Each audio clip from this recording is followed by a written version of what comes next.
Yes, ladies and gentlemen, thank you once again for joining us for this latest episode of Big Brother's Big Archive. My name is Karl, and joining me as ever, my co-host, Mr. Carl Dutton, Hello, Carl Squared. and Mr. Joseph Tilley. I'm singing in the rain. And today, ladies and gentlemen, we're talking about a series which I think it's fairly safe to say none of us were really looking forward to discussing. Not really because I think it's a bad series, but because it is arguably the most infamous series, not only in Big Brother history, but in reality TV series. We're talking about Celebrity Big Brother 5, or as most people know it, the Shilpa series. I know, it's I know that the conversation is basically going to be dominated, of course, by that whole thing, and that's all there really is to say about this series for the most part, although we'll obviously bring up others. I'm looking forward to getting through this and getting to the really good stuff next time. For the next 3 episodes after this, we're going to have the really good stuff. Yes, definitely. And I think what you've also done as well is sort of highlighted how pivotal Celebrity 5 was in the Big Brother franchise, because we sort of had that sort of golden age of Series 1 through to Series 7. And then, arguably, some of the more dregs series of the Channel 4 era came after Shilpagate. Well, I know that 4 still was good in ratings, but I think it took a dip. There was kind of like the initial sort of, what's this? The show is special for the first 3 years, and it was huge. Then it took a dip because it was what it was in that 4th one. And then they brought back it with the evil thing, and it became really popular again. It was the biggest thing, around the country for 3 years with the evil era. Then the whole thing happened with this, and you could definitely trace back where the show changed. I mean, I think we got good series after this, but you could definitely trace back where the producers started to get careful, to the point now that you can, some of the things that people get called into the diary room now are ridiculous. Like, you can't even say the words, never mind the intent. I totally agree with you, Carl. I think that Shilpagate was such a pivotal moment in how production, especially, handled Big Brother, and especially doesn't get as edgy as what it does now.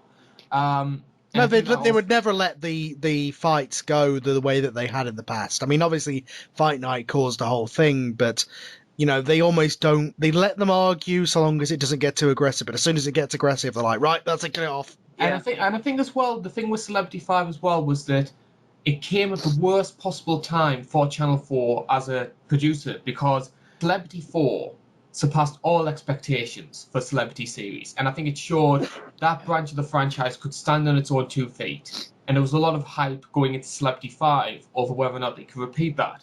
But also, this was the first series after the whole controversy over Nicky Graham coming back. And I think production wanted to try and show themselves, say, look, we can be competent, we can be trustworthy, and we're going to produce you this great series. And arguably, production played a big part themselves in letting Shilpagate get out of hands and damaging the franchise almost fatally. So, what, the Nicky thing caused a whole thing? I mean, I know people were probably annoyed about it, but did it cause a whole thing that people started turning off over? I wouldn't say turning off, but I think voting revenue went down big time because of Nicky returning, and I think it showed a lot of people that production can't be trusted to run this. Yeah, but there was also the whole thing where text voting was eliminated because of the Ant and Dex thing. That happened as well. And, how easy is it to just text as opposed to having to dial a number? Yeah. I forgot about that. It's strange how much you forget, because of course this was 2007. It's very controversial year in general, 2007 for television. But we are going to move on, and we're going to be talking first of all about launch night. And I remember this launch night probably because of the series itself and what happened in it. But I remember this series more vividly than I do some others, the launch night. First of all, I remember it absolutely chucked it down with rain on that launch night. I mean, really terrible weather, probably an omen for how the series was going. But the other things I remember Ken Russell, God bless his soul, as Joe mentioned, singing in the rain, singing in the rain, and then needing Davina's help to get into the house. That was so good. Quite sad, actually. We also had Dirk Benedict arriving in the 18 van, which just sent the crowd into an absolute frenzy. Yeah. And of course, the person who most people were talking about after launch night, Donny Tourette, and his behaviour on launch night. Really? He jumped in the pool, but I thought, Jermaine Jackson's a bigger celebrity than Donny Tourette, so... Well, oh yes, definitely. And that actually brings me on to a point that I wanted to bring up, which is, do you think Jermaine's the biggest celebrity they've ever had? I think he would certainly have to be up there. Yeah, he's up there with some. Maybe Vinnie Jones, just because Vinnie Jones has been in big Hollywood movies. Yeah, But but Jermaine's won the Jackson 5, for Christ's I sake. know, but I didn't know who he was. Like, you know what I mean? Like, maybe that's just me, but to me it was like, oh, he's Michael Jackson's brother, and the whole thing in the entire show was people asking him about his brother. Yeah. on the whole, though, what was your opinion of the cast, based on star power and based on how entertaining you think they could be? Apart from like 3 people, which should be Carol Malone, Danielle Lloyd, and probably Joe, I'd say it's a pretty good cast. And you, Carl?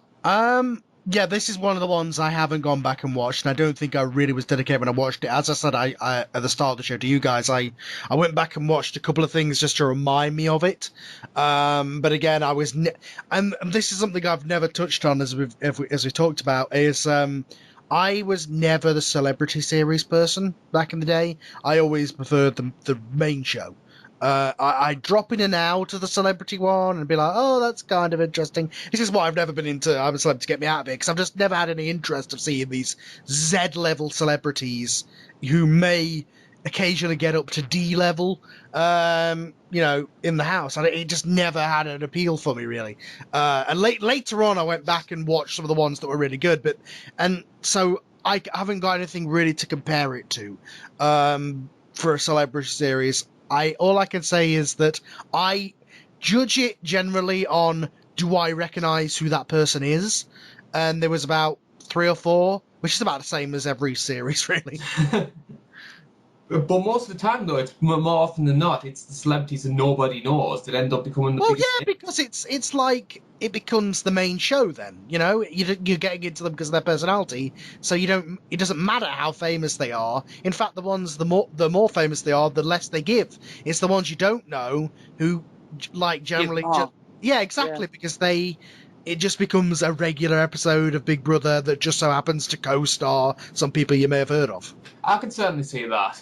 But we'll move on then, and we're going to move on, and we're going to be talking about those sort of 2 or 3 pre-goody episodes of Big Brother 5, Celebrity 5. And because I don't know if it's because it's been retconned because of everything that happened afterwards, but one of the things I've noticed is that everybody seems to paint these sort of pre-goody episodes as this sort of sweet, happy, get-along gang, Swiss Family Robertson type, where you sort of had Donnie as the rebellious son, Danielle as the daughter, and you sort of had Dirk and Cleo arguably as the parents. Ken was your lovable granddad. And what was your opinion on those sort of pre-goody episodes? Were they this sort of sweetness and light that people make it out to be?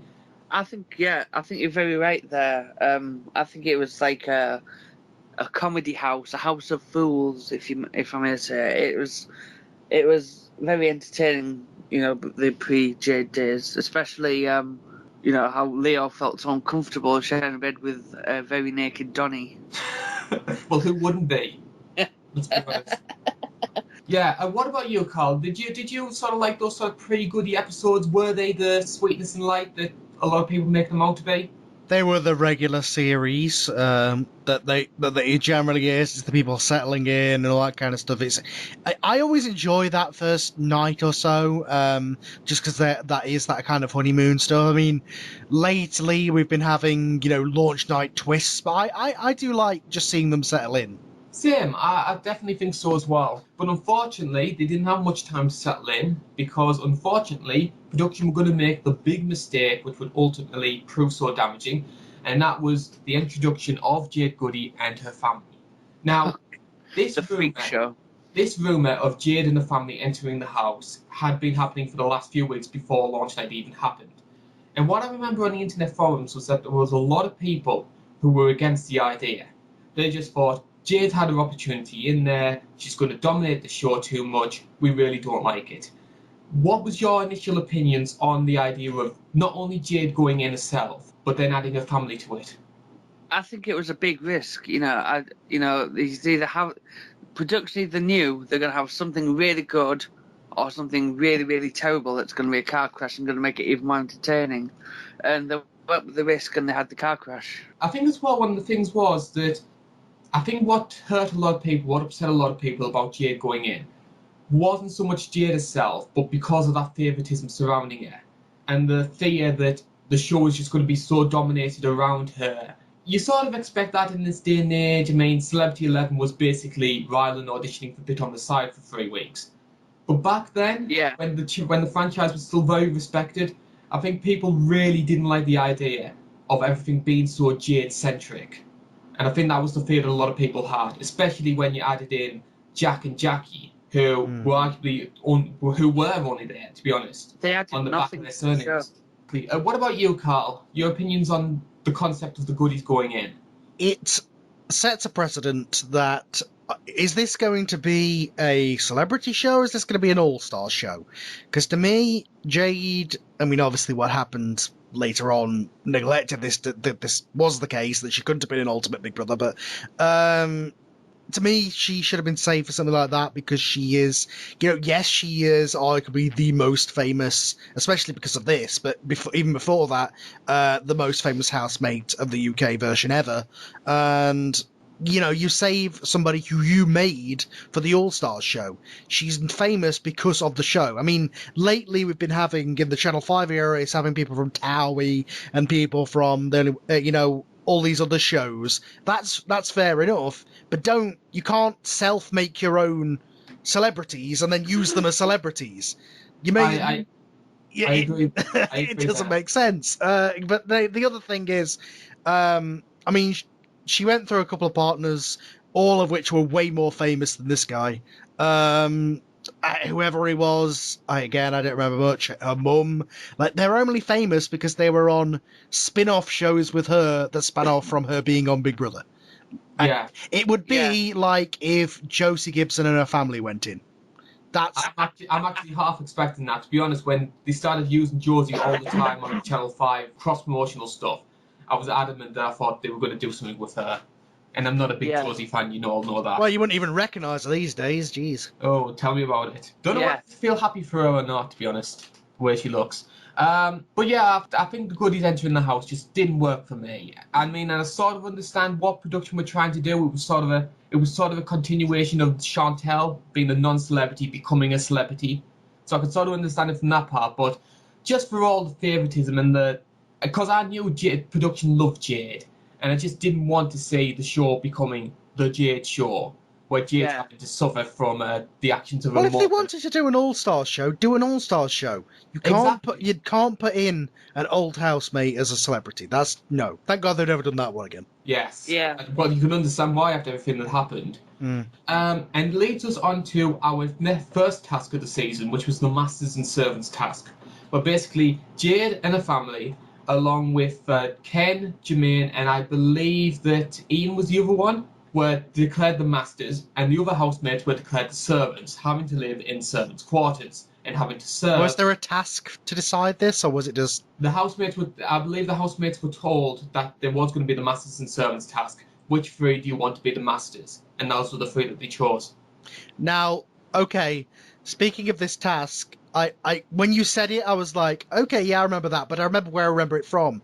Over the last couple of years, I started watching some of Big Brother Australia, and this was in Big Brother Australia in 2005. I know they both copy of each other, it's the same company, but I'm just pointing that out. This is a Australian concept that was taken. Okay. But of course, almost immediately, once those servants realised, hang on, 3 of these people we're going to be having to serve are the goodies, Donny Tourette decides himself, I'm not serving that idiot, and just jumps the wall.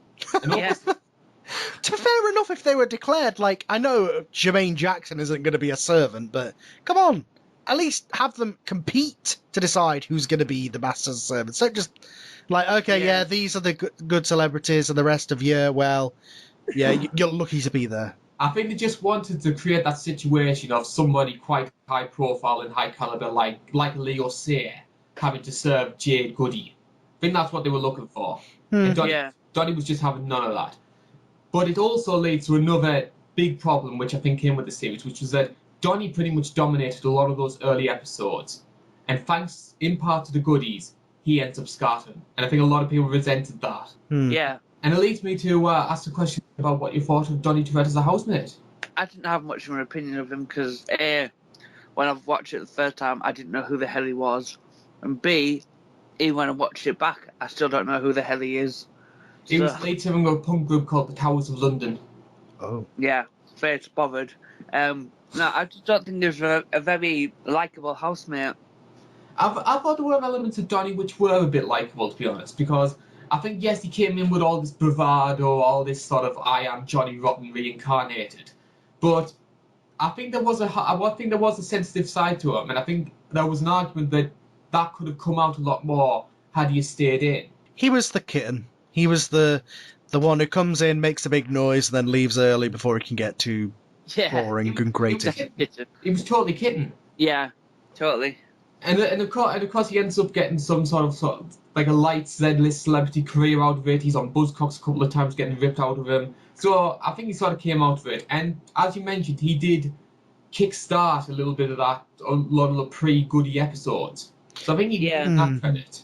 And it's funny you say that. The person who walked out within the first couple of days got a job off this. That shows how big this show was at this point and what this series did to make it not that. Totally agree. And of course, another person ends up leaving shortly afterwards, and that's unfortunately Ken Russell. If you remember, I believe, I'm struggling to remember it off the top of my head, but I believe there was part of the task where the masters couldn't serve any food for themselves, and that's what Ken did. And Jade gets really uptight about it. Ken, you're failing the task for us. Why are you doing this? Why are you so selfish?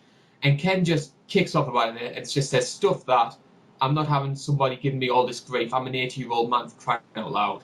Yeah, that's totally right. So Ken quite rightly quits. God bless his soul. What was your opinion of Ken as a contestant? Well, he was fun. You know, he had his little boring old man moments, but I thought it was quite fun. I think people have to understand that Ken was an 80-year-old man. He wasn't very active, and I think. But to that point, look at what we've just got recently with Lionel Blair. Lionel Blair was amazing. I have to give you loads of credit for that. But Ken was an old man. He wasn't very active. I mean, he was never going to be this superstar housemate. But he was just a nice, lovable old man, and it wasn't nice to see him getting all that grief from someone like Jade Goody and a family. Yeah, it was nice to see someone of that age in the Big Brother house. But also as well, what was interesting was that when Ken came out, he did these rounds on the spin-off shows, and he said that the Goody family were a lot worse than what the highlights show were making them out to be. So was this the start of the whole thing? I mean, before this, I'd never heard until I got back into, you know how I said I had that gap? Until I got back into Big Brother, you know, late Channel 4, into the Channel 5 era, I'd never heard of the concept of somebody getting edited.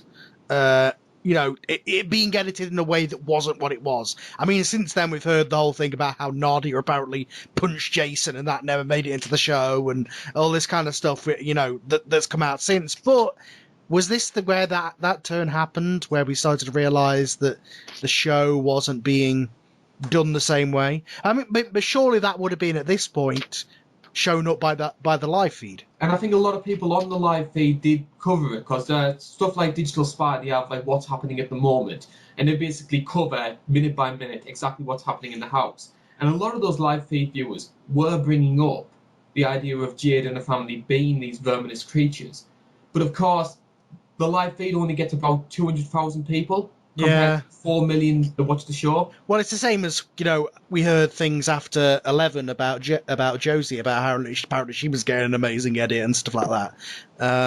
But it's funny, it's hilarious. It's funny to see this back and say they were trying to protect her and trying to give her a good edit, and then later on it was just like, well, what can we do? Abandon ship. She's the villain. Yeah. Because there was a lot of stuff like that, with all Jade and the family being these awful people, and almost seldom none of that was shown. I mean, it was almost portrayed on the show as, here's Jade, this central figure, struggling to try and cope with with her out-of-touch mother and a crazy boyfriend. That's how it came to us on the highlights show. Yeah, she was like the mother, not the mother figure, but she was like the... She was the person the audience was supposed to sympathise with, and that stayed almost until they had to basically cave in and say she is the villain when all the Shilpa stuff happens. Yeah. There was there was a real dark turn, I think, in my opinion, over what happened to the series before Jade came and what came after it. But it became such a nasty series, in my opinion. Yeah. It became crude, it became vulgar, compared to how likable it was before her, and to what it became. And we start with our first path to what happened with Shilpa Gate, and that is the grievances between Jackie, Jade's mum, and Shilpa Shetty, which basically seemed to stem from the fact that Jackie made little to no attempt to try and pronounce Shilpa's name properly. Yeah. I mean, that's plain racism, basically.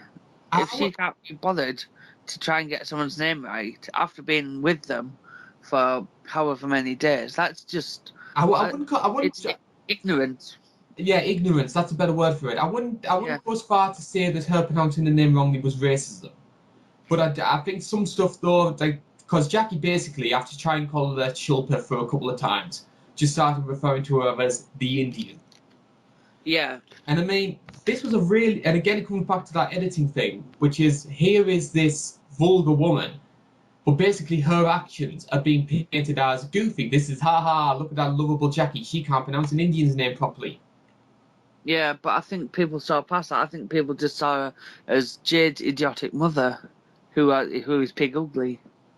But this was the seed of what would later come, you know? But it's interesting as well that and you mentioned it there, production went out their way to try and portray Jackie as this lovable rogue figure, Jade's wacky racist mum.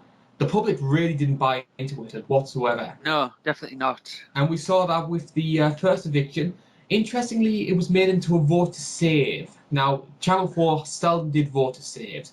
They chose to do so this time, and it was arguably done to try and protect Jade and her family. Yes. And yet Jackie's the one that ends up going. God. So it was done so they wouldn't vote her out, and then she got voted out anyway. Exactly. Yeah. And I think that should have been a sign to production, though. That should have been a sign to production to say, hang on a minute, the goodies aren't these beloved figures that you want them to be. Stop trying to give them all the just a airtime. one-off thing. Yeah, or at least, you know, I don't agree with putting Jade in there, but at least just Jade, not a family as well, Jesus. Yeah. Yeah, or just have her in for a task or something. Mm. So of course, Jackie enters the diary room. It was a surprise eviction, that one. Jackie's called to the diary room, comes up on the big screens and says, Jackie, you've been evicted from the house. You've received the least votes. And of course, if you remember, she has carpet burns all over her back. Yeah. So basically, she ends up walking out the house with a shirt hiked up to there, having to walk out, great big red marks across her back. Yeah.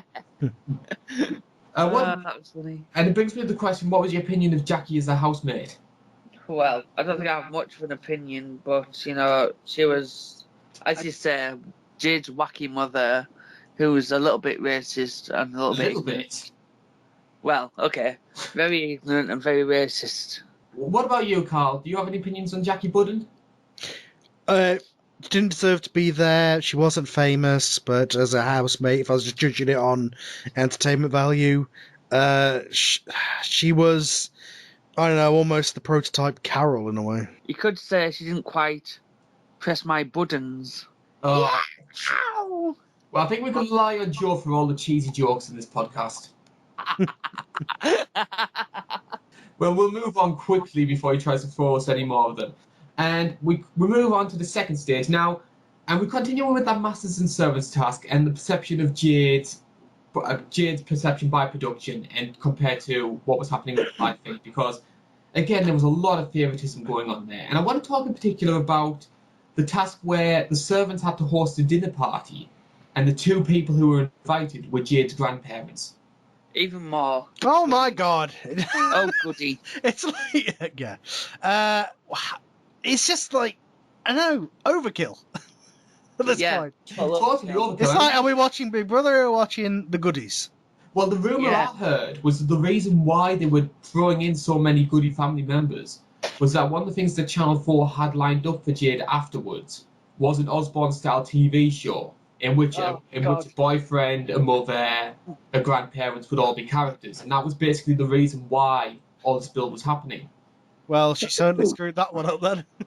But you could certainly tell as well a lot of those servants who were basically being ignored in the edit because of Jade started to get really resentful towards all this favoritism. I mean, Leo Sayer in particular really begins to get fed up with the idea of being a servant towards Jade and the family. Mm-hmm. Yeah. But Yeah. did you notice anything with sort of the resentment towards Jade from the servants? I think there was a lot of it, really. I think everyone kind of hated Jade. But of course, because Jade was obviously the production pet, there were going to be these people, the Danielles and the Joes, etc. Yeah, So they basically felt like, okay, fair enough, I'll wait on some of these other people, but you're being a bitch about it, so screw you. Exactly. But yes, a lot of resentment there, and a lot of people not very happy with it. But we do get our first round of nominations. Now, first of all, Carol and Cleo got punished for discussing nominations, and the House was told to choose one of them, which they wanted to face the public vote between them two. And they chose Carol. And then nominations take place, and Dirk and Leo end up joining her for eviction. Three-way eviction, and I don't know about you, for a long part, I think this was going to be a very good eviction, because I think Dirk was inevitably going to be safe. I think a lot of people liked Dirk in those early stages. But I think a lot of people struggled to choose between Leo and Carol over which one of them would join them. I remember the forums had it quite close. I remember the bookies had it very close. What was your opinion on that? Do you think that was going to be a good eviction? No, well, I think it was going to be straight off Carol gone because everyone loved Leo. But Leo's edit began to take a real negative turn, and eventually it leads to something we'll discuss a little later on. What about you, Karl? Like Dirk versus Leo versus Carol eviction? Again, not much memories, but for me, it was a toss-up, really. It was going to be one of the other two. But of course, we never get to see that eviction because Leo Sayer produces one of the most infamous escapes from the Big Brother house in history. Yeah. Firstly, I believe the story was that Leo had ran out of clean pairs of underwear, and Leo, being the big celebrity that he was in his head, refused to wash his own underwear, and basically said, "I've got no underwear. I'm not willing to go starkers. I want out." Production, of course, wouldn't let him out. So Leo starts hammering on the fire escape door and ends up. I guess you got a text message there, Joe? No, that was me. So Leo, as mentioned, begins smashing on the diary room door, ends up breaking out, and we get some of the most hilarious images in history of Leo Sayer trying to smash through security, saying, "Let me go, I'm Leo Sayer, you can't do that to me." It was the garden door. Oh, it was a fire escape through the garden. Yeah.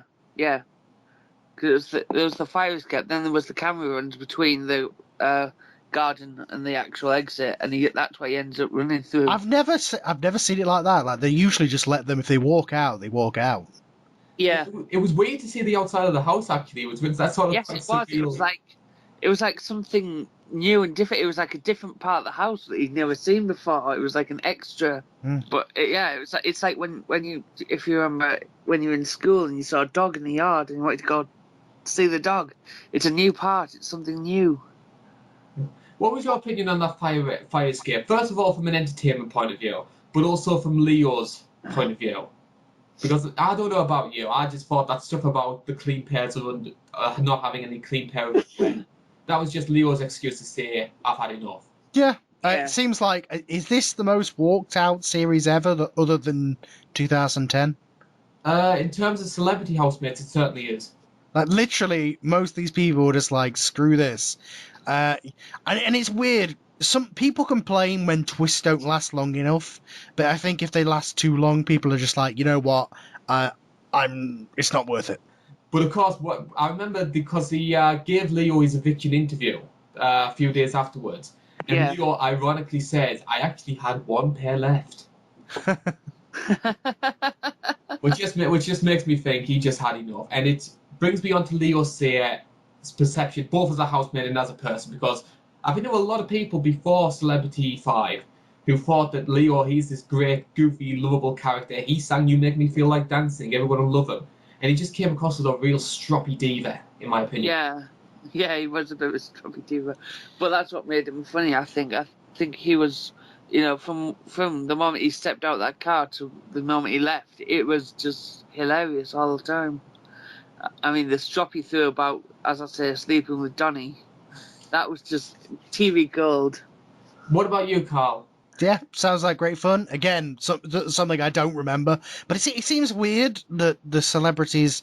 It's so weird now because the celebrities are so appreciative to get on TV. I mean, Yeah. to go the ones that they get these days, as opposed to back then, this show could actually still do something for you. So it was like they could get people who maybe definitely would not do it these days just for a paycheck. Definitely. But of course, the reason I brought up about the Dirk, Leo and Carol eviction before we talk about Leo was that Leo escaping completely ruined that eviction in terms of entertainment value. Because it was going to be Dirk versus Carol. There was no question about it. Carol Malone was gone. Yeah. And it brings me on to Carol Malone as a housemate because I don't know about you, Carol certainly has to be up there as one of the most forgettable celebrity housemates of all time. Yeah. She had zero star power coming into the show. She didn't really do much. She left pretty early. I don't think anybody can name any interesting Carol moments, really. No, and what really annoyed me, and it annoys me when any journal goes into the Big Brother house, apart from Liz was alright, Oh, this was amazing. is that she was saying on the first night, oh yeah, we knew you were going to be in. Oh, we didn't know you were going to be in. Because she obviously knows, she's heard the rumours about who's going in because she works with the newspapers. And that just really annoyed me. It kind of spoilt the night for me. What about you, Carl? Do you have sort of similar opinions to Carol? Yeah. Again, the fact I don't remember her at all says enough. Yeah. I think if there's anything to any sort of legacy that Carol had, first of all, as Joe mentioned, she sort of created that sort of trend of putting tabloid journalists into the house, which has sort of paid dividends with Liz in Celebrity 13, which we'll get onto probably in the next episode. But also as well, I noticed there was a sort of mother-daughter relationship between her and Danielle. And it's interesting to see how Danielle's perception changes once Carol leaves and she starts beginning to drift over towards Jade and Joe and Jack. Yeah. Yeah, that's really the only thing I can think of in regards to Carol Malone. But it's during Carol's fiction that we end up getting one of the big moments of the series. I remember they cut into the interview of Carol to tell them that Jade and Shilpa had a big, massive argument. And we only saw the aftermath of it, and we ended up getting it on the highlight show afterwards. But that's where it starts for me. That's where the whole controversy over Shilpagate begins to build up momentum. And it made me to talk about that sort of anti-Shilpa resentment that happened during that series. Oh, yeah, well, it all began over... It was a ridiculous fight over Shilpa using an extra OXO cube. I think it was a little bit later, actually. I think there was... it started really with a lot of, sort of pecky little picking from sort of Jade, Joe, and Jack. Yeah. I mean, they shouldn't have been allowed to, pick on a Shilpa, but and say these little snidey remarks. But then, as you say, that's what started it, and then bigger things happened, and it just grew. What about you, Karl? Yeah. Again, this was the seed of it all. Like at this point, it was like, okay, why is there such animosity between them? We'd find out exactly why. I seem to feel, in my opinion, that a lot of those early anti-Shilpa resentments was more of a class issue than it was a race issue. I think it became a race issue later, but I think some of the main reasons for the resentment towards Shilpa at that point was because of the fact she was well spoken, because she was polite, and I think in the eyes of Jade and Joe and Jack, that was seen as false, that was seen as contrived. Yeah, I can see where you come from with that. I think it's just like she's more upper class and they're more middle to lower class, so they saw it as a way to give leverage to bullying. It's strange with Big Brother in that regard because there's always been this sort of reverse snobbery. Because if you look at other incidents like that, other bullying incidents, that seems to be a key factor that people resent the posh for being posh. Like Freddie got it big time in Big Brother 10. Yeah. Well, you have to think of the main audience who watch this show. Unfortunately, we are the minority who have some brain cells. Especially at this point, it was all teenage girls and Yeah. And then we come, of course, to the big one, the one that basically ends up kicking off a lot of the grief, which was the OXO argument. boxer. I can't believe that. That's ridiculous. So something so simplistic basically ended up causing all this racist grief. I mean, I don't think it was because of the Oxford Cube argument that ended up making Jade, Shilpa, etc. blow up. But he was Shilpa, and yes, he did stuff wrong by using the Oxford Cube wrongly. But Jade in her head thought, here's this flaw, I'm going to capitalise on it, and I'm going to absolutely rip into her for it. Yeah. She didn't like this was an excuse to have a go at her. You know, this is what this show is. It happens so many times because you're living with people. So what are you going to argue about? You're going to argue about cooking and cleaning and you're just generally living. You know, if you don't like somebody, you're gonna use this to kind of turn everybody else against them. Exactly, and Yeah. I think that's what Jade was trying to do with a lot of it. But I love Shilpa's reaction to it, because Shilpa, if you remember, just seldom raised a voice. She spoke calmly about it, she spoke coherently about it, and she came up with that great line right at the end there, which pretty much had everybody fist pumping in agreement with her. Your claim to fame is this. Yeah. Yeah. That was such a good line. And the yeah. fact that Jade just had no response to that, couldn't handle that just summed it up. Just Shilpa won in that regard right from that moment. Yeah, the thing is that Jade started arguing back because she knew that she was losing the battle with Shilpa. And when people lose battles, they start using more horrible ways like bullying, racial abuse, and stuff like that. I actually say the opposite. I don't think Jade ever thought she was losing. I think Jade, No, not losing the game, but losing the argument. But whilst this is happening, the stuff outside the house is beginning to build a lot of momentum, and the complaints are beginning to come in. And originally, they start trickling through. I think it's in the few. What were the complaints about? The complaints, in my opinion, more than anything, were about bullying. Okay, fair enough. Generalized bullying, not because really... I mean we see it all the time now. We have all these what are they called?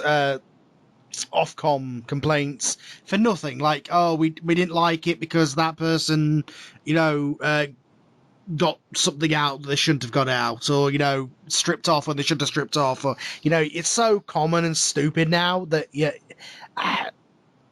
but of course it's such a minor thing, and it probably happened for every series of this show. That at this point they were just like, par for the course.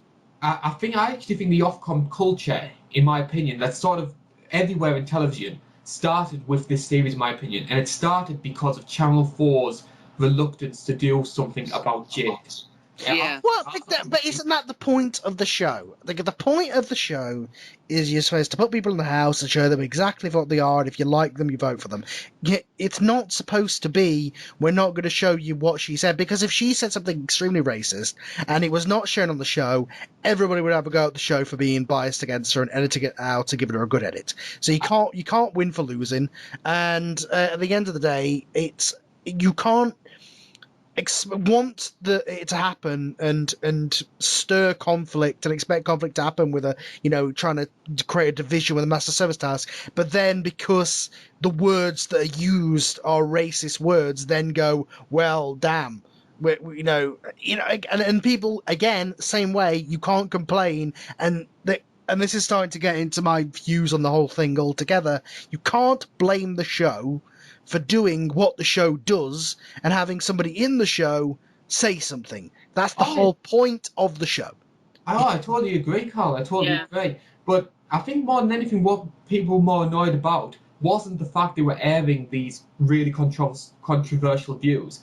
It was the way that Channel 4 was so dismissive about the incident itself and about the treatment of Shilpa. Because I remember, the one thing I remember was when it started to kick off, I remember an episode of the Psychology Show that happened on the Monday, and basically they were talking about the Jade and Shilpa arguments. And basically the consensus was, based on the Psychology Show, was Jade's doing nothing wrong. If anything, Shilpa's bringing it on herself. And I think that was the moment that a lot of people on those internet forums especially started to say, look, Channel 4, if you're not going to do something about this, we're going to do something. Who said these comments? It was a combination of the psychologists, and it was basically something that was implied by Dermot, who was hosting.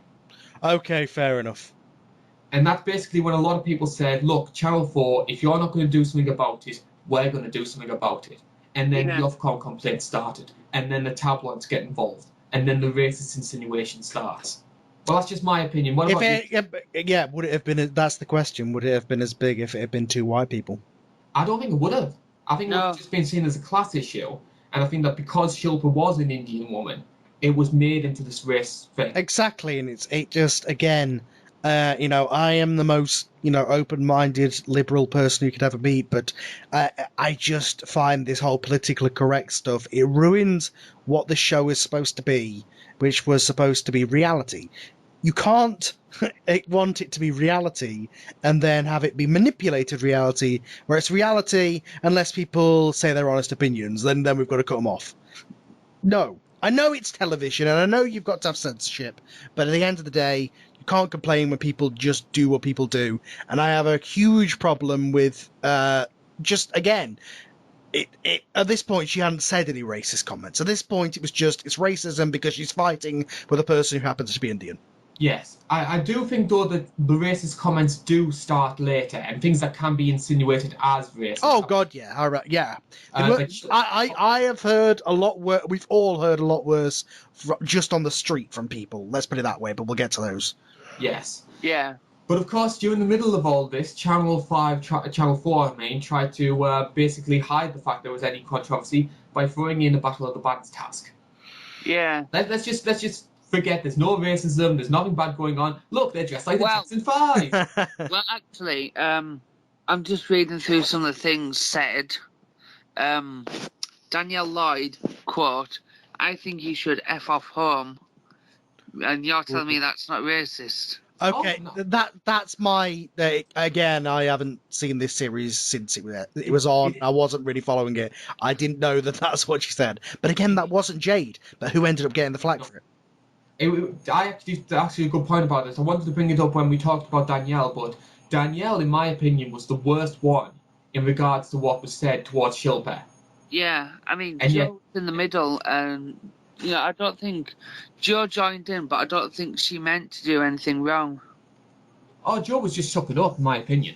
Joe was just sucking up to Jay, thinking Joe that's was the only one afterwards, after she left the house, that she went on telling. She said sorry, she cried, and everyone said, "Oh, all right, then you're fine."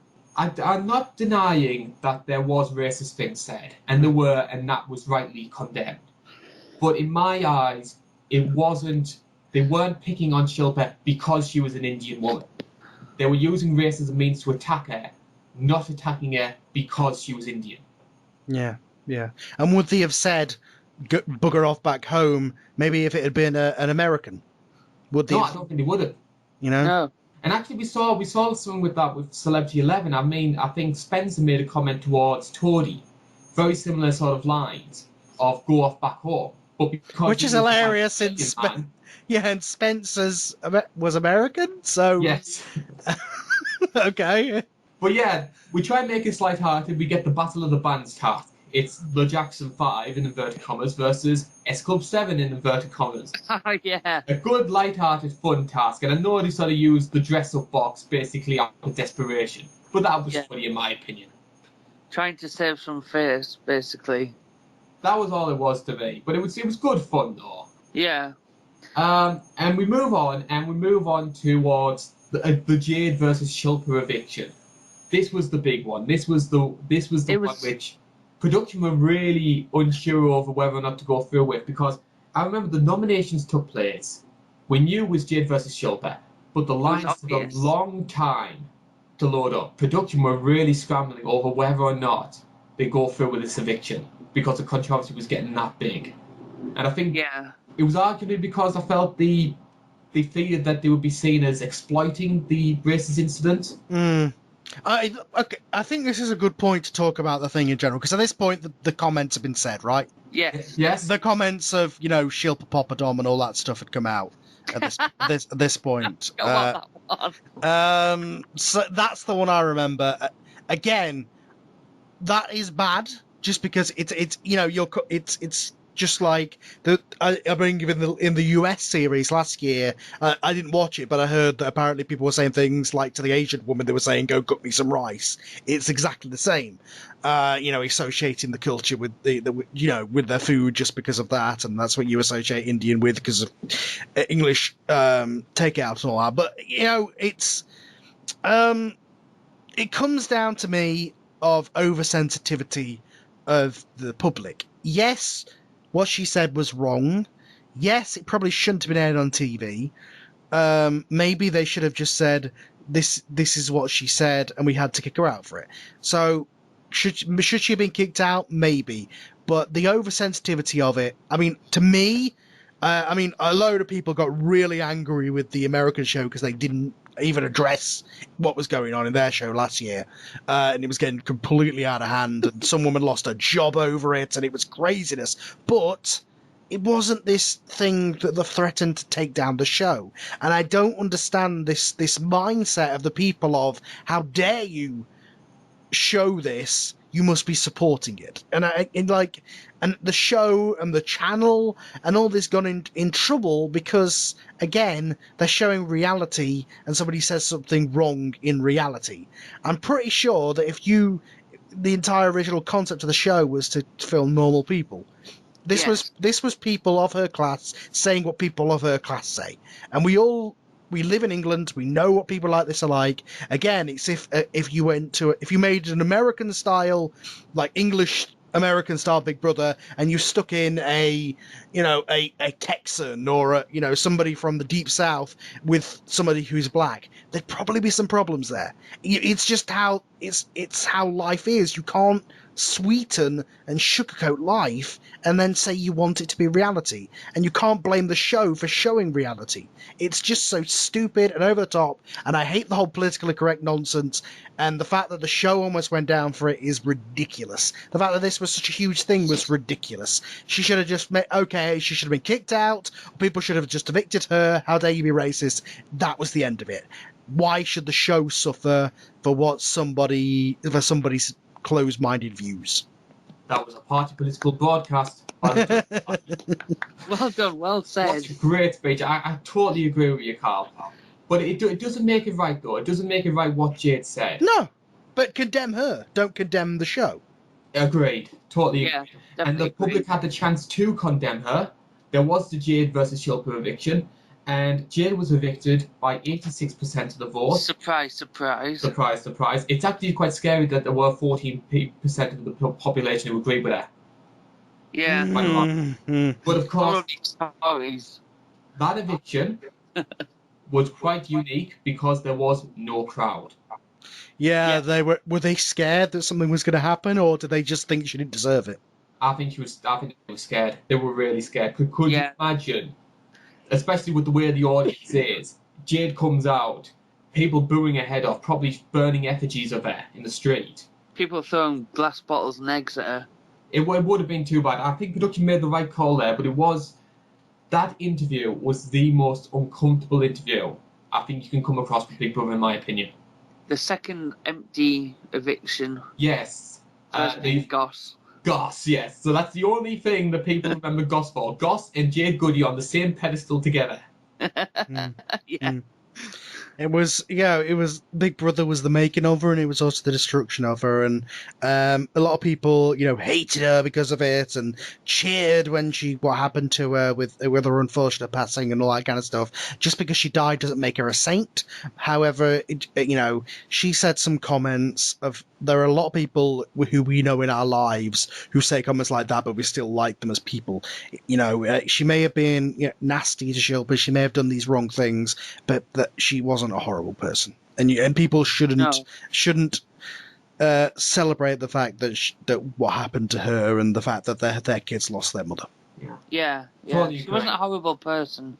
She was, she showed herself when she was in Big Brother the first time, and that's who Jade is.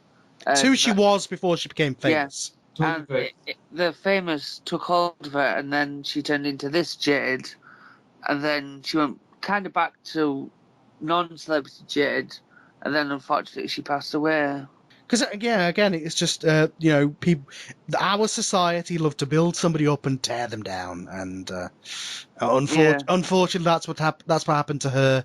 And again, it was just kind of symbolic of what was happening with the show at the time. Her series was the peak of popularity for the show, arguably in terms of ratings and things like that, and she was the one to take it down.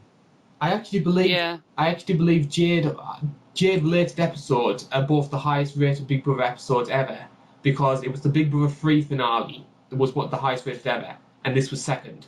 Yeah. Yeah. I mean, one thing I can say is that I'm glad Karl wasn't still in the house, because she would have had a field day with that argument. Hmm. And it makes me ask that question: comparing Jade from a Big Brother 3 self to a Celebrity 5 self, what did you make? Did you think it's probably hard to say that? How do you think she changed from Big Brother 3 to Celebrity 5, in your opinion? Good question. She changed. She wasn't as like ditzy, I think, as she was in Big Brother 3. She wasn't as like gullible and thick. Sorry to say. Because the argument could be made with Big Brother 3 was that Jade had previous experience of this in Big Brother 3, because her treatment of Sophie was quite bad during that series. And a lot of people make the argument that what you seen from Jade was no different to what she was doing there. And some people like to paint this out as if Jade just suddenly become this big bully when there was precedent from that. I'm sure she, her upbringing, I mean, look at it, we still got to see it almost on this show with her mother. Her upbringing was, the working class London, North. North, kind of girl, and she, that's who she was, but people fell in love with her because she was this ditzy, stupid character. At that point with 3, I don't think you could say it was put on, because that the people in the show hadn't got smart to that yet. The Brian Bellows of the world and that kind of thing. So that's who she was. But then, she grew up, she got older. The fact her fame made her, grow up. It made her become, an adult. And then she went back in as an adult.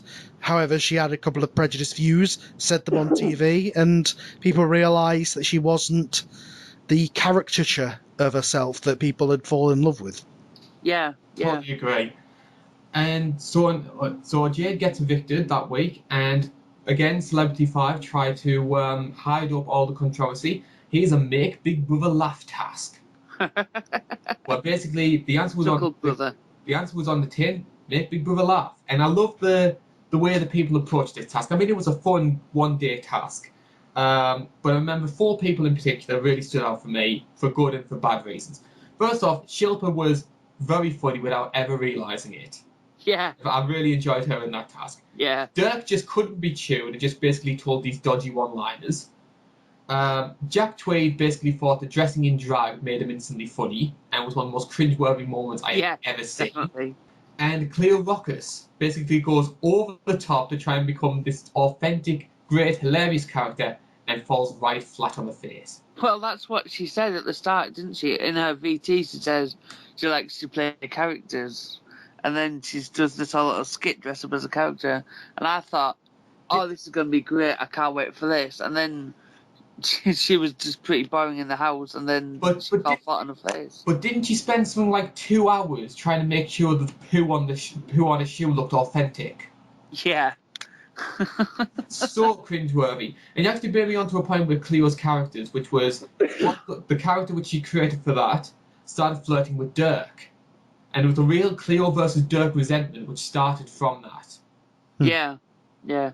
I think what she was trying to do is she was trying too much to channel Kenny into her comedy. Well, nothing wrong with Kenny. Didn't work. Well, nothing wrong with channeling Kenny Everett. He's a legend.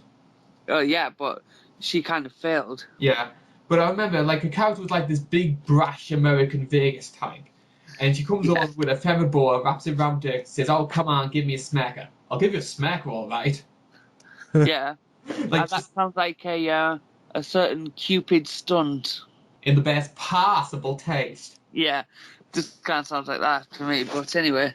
And it was interesting to see with Dirk at that sort of point, because I don't know whether it was because of the racist incidents or because he just in general wasn't having fun.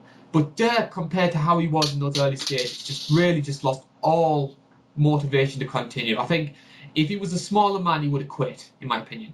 Yes, yeah. He just was not enjoying it at all. And probably not enjoying it because of people like Cleo doing stuff like that.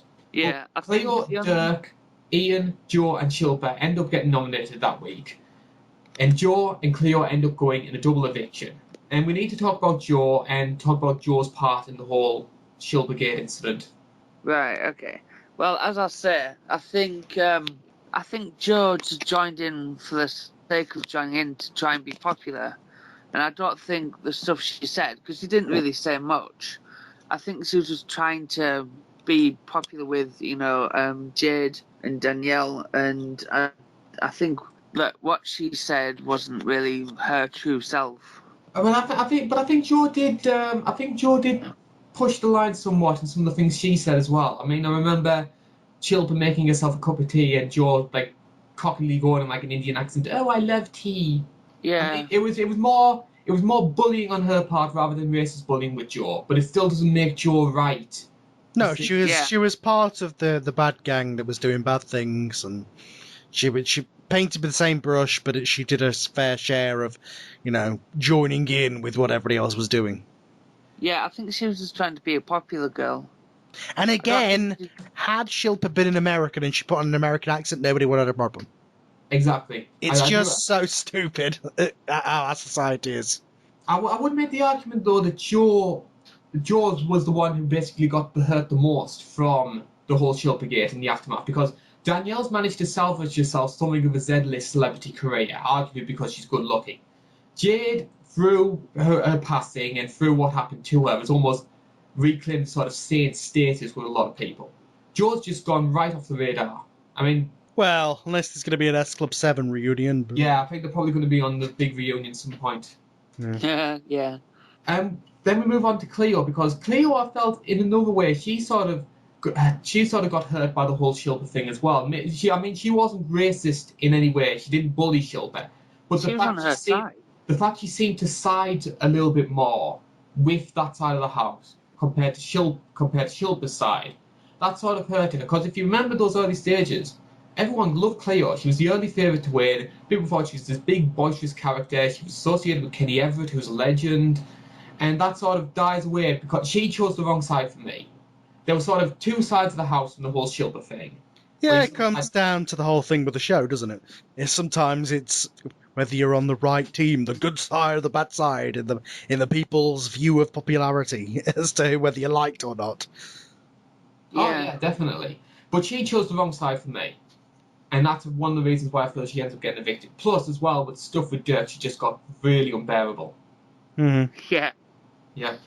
So... Can I just mention as well that one of my favourite things about this series was the little, I wouldn't call it a showmans, but little flirtings between Dirk and Shilpa. You saw that? I never saw that to me. I thought they were just... I felt Shilpa they were totally flirting. I felt Shilpa looked up to Dirk more of a father figure way, in my opinion. No. She was totally flirting with him, and he loved it. Well, He was like the George Galloway that got the cream. Oh. Don't bring me onto that. That's going to be so cringeworthy when we cover that in Celebrity 4. Yeah. So we move on then. We move on from Cleo's eviction and we come to that final week towards the finale. And there's, as usual, your sort of light-hearted, fun tasks to try and make people feel happy. What I noticed as well is that usually when they do these they usually do a task where they have to reconstruct famous incidents in the house. And I noticed a lot of them, probably because of Shilpa, because of the whole backlash of what happened in this series. A lot of those tasks involve Bollywood things. Yes. Yeah. They're like, do it in the form of a soap, do it in the form of a rom-com, do it in the form of a Bollywood movie. Yeah. At this point, the show had become we all know Shilpa's going to win. The Shilpa show, yeah. Because people, the show is like, okay, we're going to, we know she's going to win. Let's just feature her and try and actually make her popular because we'll look bad if she doesn't win. That's what and people will feel like we have to vote for her because otherwise we're racist too, Again, it was a foregone conclusion at this point. The show was almost dead in the water for me. Yeah, I knew that from the Shilpa argument. I knew that Shilpa was going to win it because people were going to vote her for sympathy. Oh, I think so as well. I think, in fact, to be honest, I think that whole pecking order, you could easily pick the order that finale was going to go. Right off the top of your head, it was so predictable.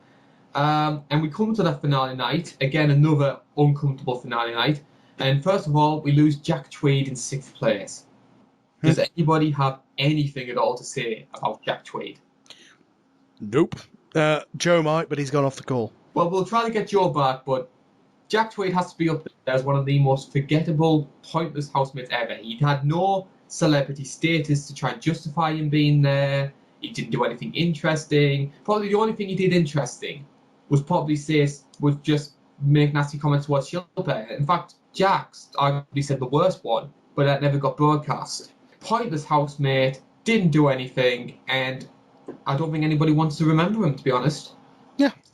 And so we'll move on quite quickly, and Daniel Lloyd comes out in 5th place. Them two end up leaving the house together, so they get the joint interview. At this point, the show would become, and this is one of the things that people argued about with Channel 4, is at this point they just started throwing housemates in there, like it was, there'd be 20 or 60, 60 is normal, but there'd be loads of them in there, and they'd have to rush them out and rush their interviews and do double interviews, and, because it was like, oh, the show's getting boring, throw 6 more housemates in there. And I think that's something that the Channel 5 series has done well. Channel 5 aren't as reliant on late entrants as what the Channel 4 series was. I mean, we all love, especially parts about Big Brother 7, but that one was the most ridiculous of any of them for that one. I think it was worse. Okay, yeah. But how I feel about Big Brother 8. I've never liked that series. So Danielle comes out 5th, and as we sort of touched on before, Danielle was arguably one of the worst ones in regards to the whole Shilpa incident, in my opinion. She was the one telling Shilpa F off back home. She was the one making some of the worst comments. And yet she's the one that seems to have come out of it the best of those 4. Yeah, it's again, she's the sidekick who is really the worst one, kind of feeding into Jade, who was seen as the head of this sort of group. So she took all the shit for it, pretty much. But it's a shame as well, because in my opinion, I think one of the reasons why Danielle has managed to get away from it is because she's an attractive girl. Yeah. And now she's done, and now she's telling the stories to tabloid magazines. People are talking about her baby. She's appearing on Splash. Yet she was the worst one in my eyes. Yeah. Yeah. Well, no accounting for taste. To try and play devil's advocate some more to Danielle, we did see a nicer Danielle in those early stages before she ended up hooking up with Jade. Do you think that Jade was one of the reasons why she ended up showing this negative side? Because that wasn't there in those early stages. I think so, yeah. Once the venom, as you can say, started spreading, it started affecting the other housemates, and Danielle and Joe were the weakest, and they're the ones that ended up joining Jade in the bullying. Yeah, we've all done it. We all know it from just life. You get into a clique of people and you start bitching about somebody, and then you feel bad afterwards if somebody hears about it.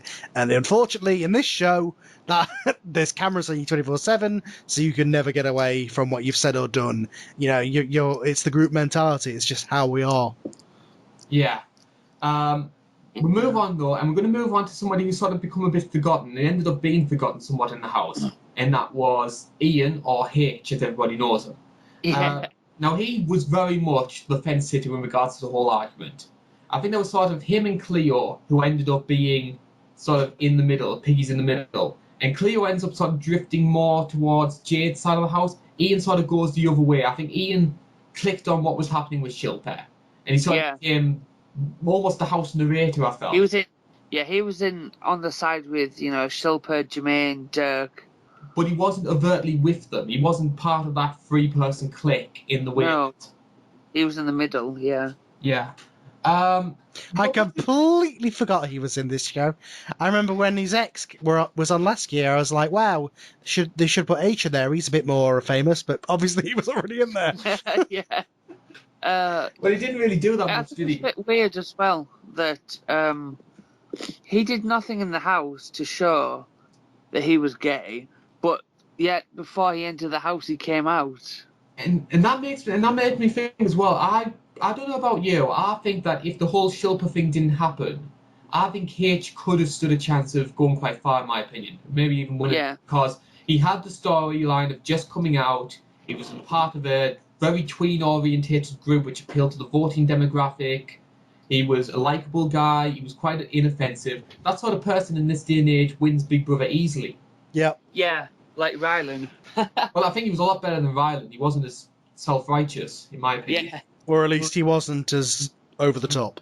Yeah. yeah, He was just definitely. he was just a nice, normal guy who just happened to be gay. Yeah. Yeah. I will admit Well, though, when I was thinking about this podcast, I was wondering to myself, do I refer to him as Ian or do I refer to him as H? Because his real name's Ian Watkins, and I was a bit dodgy over whether or not I should. The But lead no. singer from Steps. And I say just- singer lightly. Yeah, it's just we know there's another Ian Watkins that's been very dodgy. Oh, yeah. Yes. What we are going to talk about, though, as I try and get Joe back, we're going to talk about the third place man, Dirk Benedict. Now, Dirk was probably one of the biggest names in the house at that point. He had the big entrance with the 18 ban. Everybody loved him. Everybody loved Face from the 18. Do you think he did as a housemate? He was the fun American. He didn't add much more than that, really. I think Do you think he Oh, was that's- fun though? Because I think maybe in early stages he's certainly very witty, certainly very funny. But as the series went on, I think he just got increasingly fed up. And we did. I would say, if you guys say that, because again, when I was watching back, I only saw a couple of hours, so. Then we'll come to you, Joe. What was your opinion of Dirk?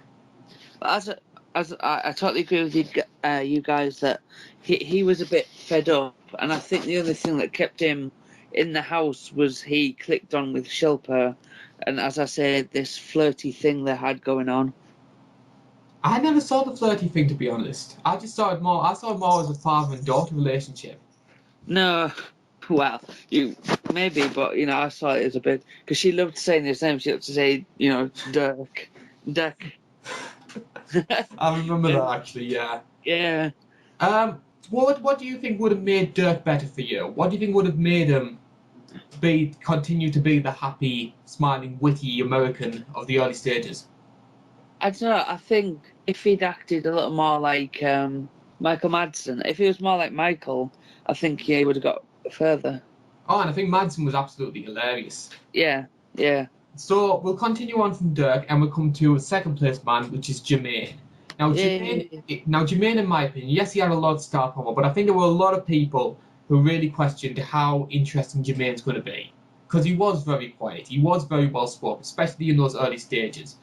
Yeah. But I think almost in a strange way, that quiet, wise old figure ended up becoming a beneficial thing with the whole Shilpa incident. Jermaine became this moral centre of the house. He became the righteous, nice bloke. Yeah, he was the one who was nice to Shilpa after she went off to cry. You know, he was there comforting her. Jermaine was nearly always there and nearly always right on the money in regards to what the public were thinking right at that point. Yes, yeah. And I mean, he'd never seen it before, but he seemed to know what everyone was thinking. exactly. So, I think as well with Jermaine is that I think in any other series that sort of righteous figure might not work. But because this series had such a distinct good versus evil, it needed that sort of figure in there. And I think Jermaine benefited big time from it. yes, yeah. Needs somebody naive, somebody who was not naive per se, but somebody innocent, somebody who wasn't dragged down by all this stuff. Yeah, because if you remember as well, Jermaine was a very deeply religious figure as well. And one of the things that sort of ends up getting overlooked, I think a lot of people paint this as like just Shilpa's story. Jermaine as well was a very devout Muslim, and there was a lot of anti-Muslim resentment within Britain at the time, unfortunately. And I think that sort of story ends up getting overlooked, that he is someone very devoutly Muslim, who the audience really appreciated and respected. And isn't that ironic? Yes. Considering what everybody hated the J group for. Here's a good question for you before you move on: is do you really think that Michael was watching. God no. I think Michael Jackson would have. I think if he is watching, I think Michael Jackson has better things to do than watch Big Brother. Well, watch his brother, his own brother. He loves his brother. I know he does. You know, Yeah, but do you there's a think lot of love. Yeah, but you know, was it? I don't think he was watching the show. I think somebody was probably saying to him, "Oh yeah, your brother's doing this thing," you know. Yeah. Yeah. Probably asked someone to do it for him. And you also have to remember that there's no way for the Americans to watch our show unless the internet, obviously. And back then, you know, pirating the way it is now was not as easy. But yeah, I think Jermaine was certainly a great housemate in my opinion. Really likable bloke, and I really respect him for being him, to be honest. But we come to our winner, which was Shilpa Shetty. 64% of the public vote. Surprisingly close considering how heavily pushed Shilpa was and how much production wanted the Shilpa win after the Jade incident. But Yeah. They could have had her on the show for 2 seconds an episode and she would have won. Exactly. Yeah. But it was surprisingly close in my opinion. You would have expected Shilpa to run away with it 80% of the vote. And 64 was quite close, I thought, quite comparatively. Yeah, that was And quite it makes me ask the questions. First of all, what did you think of Shilpa before the whole Shilpa thing happened and afterwards? Because in my eyes, and I don't want to sound quite controversial, I don't think Shilpa comes anywhere close to winning if this scandal doesn't happen. God, no. No, definitely not. As I say, it was the sympathy vote she got. I mean, she was a nice girl, but I think, can you really say that she was an exciting housemate? She was the best housemate of the season? No. Out of that house, I'd say the best housemate was probably, Dirk. I'd probably go with Dirk as well. Yeah. But what were your positive aspects about Shilpa away from Shilpagate? Because she was quite funny at times. She was a nice, classy lady who came into the show to get some exposure and ended up being almost infamous rather than famous. Yeah. Yeah, I totally agree with that. And how would you rate Shilpa as a winner? How would you compare her to some of the other people? Would you say she was a good winner? Would you say she was a bad winner? At least this one actually did something and got voted for something. People have been voted the winner for far less. Yes. Yeah, definitely. She's kind of a middle winner. You know, she's not the best winner, she's not the worst. She's just in the middle. I would put a high middle tier. I think maybe she did benefit big time from what happened with the whole Shilpa thing, but I do think there was a nice, likable person there, and I do respect that. Maybe not the most entertaining, but certainly the likability is something to really appreciate it for. Absolutely. Yeah. And then we come to our series assessment. It's hard to judge this one because the whole Shilpa thing puts such a dark cloud over this series. But yet, I would never call it the worst series. I think there was enough there to say it was decent enough. I would certainly put it over the likes of Celebrity 11, which I just think is trash. Celebrity 6 as well, I think it's quite a poor series. So I would rate it ahead of those two at least. Yeah. For me, I mean, the fact of since I got back into it and got back into it hardcore, and you have YouTube and you have all these things where you can watch the shows back and watch the series back whenever you want. The fact I've never gone back and even considered watching this one kind of says it all, really. What could have been, a fun show, what could have been at least as good as the year before, it just was taken down. It was just taken down by what happened. It was taken down by the whole thing. It was the outside and influence and what happened during the show just destroyed any entertainment value it could get for me.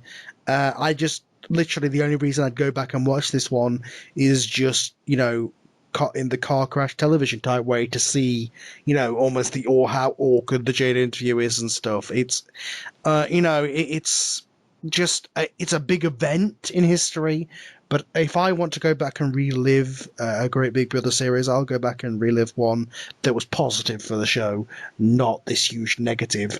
And, you know, the show and the producers can't help what happened. And I think they were wrongfully villainized for what happened.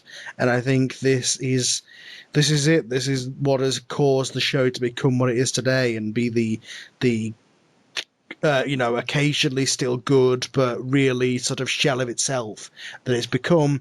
Because, I mean, eventually audience fatigue would have happened. Eventually people would have got tired of this fad and it would have died out. But they managed to regenerate it with the evil era. And I think they could have maybe regenerated it again by revamping the concept had this not happened. I think so as well. I think the real negatives of Celebrity 5, it hangs over the series in terms of how far they can push it in terms of arguments, how far they can push it in terms of pushing the boundaries, and it's become a lighter show. I mean, look at what happened this series with, Evander, where I think he said something like his personal opinions on gay people. Now, that may not be my personal opinion. You may think his opinion is completely wrong, which most of us do, but he gets called into the diary room and said, you can't say that kind of stuff. He's given his opinion. Exactly, and I think everybody has a right to share their opinion. You know? But yeah, thank you for bringing that up, though, in terms of Celebrity 30, because that will be the series which we'll be covering next. I think everybody's been enjoying the series so far, and I'm really looking forward to talking about that one once we get the chance to do it in the next 2 or 3 weeks. Yeah. But until then, that's the end of the Celebrity Big Brother 5 podcast. Thank you for listening to Big Brother's Big Archive. My name's Karl Bainbridge. That's been Karl Dutton. All right, thank you, guys. And that's been Joseph Tilley. Is Don on the phone? And until then, we'll see you again, and we'll be talking about Celebrity Big Brother 13. Bye-bye for now. Bye.